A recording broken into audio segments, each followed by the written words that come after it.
আসসালামু আলাইকুম ওয়া রাহমাতুল্লাহি ওয়া বারাকাতুহু। আজকে আমরা জানব জিকির ও দোয়ার সর্বোত্তম সময় কোনটি। দোয়া ও আজকার মুমিন জীবনের অন্যতম জরুরি আমল হওয়ার কারণে সর্বদাই তা পালনীয়।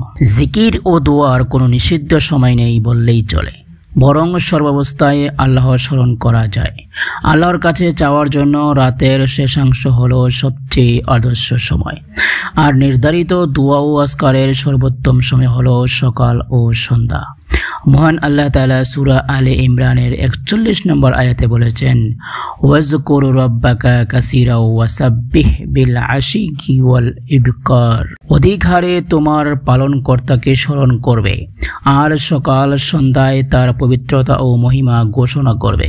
একই নির্দেশ সূরা রোমের 17 নম্বর আয়াতে, সূরা আহজাবের 42 নম্বর আয়াতে এবং সূরা গাফিরের আল মুমিন 55 নম্বর আয়াতে উল্লেখ করা হয়েছে।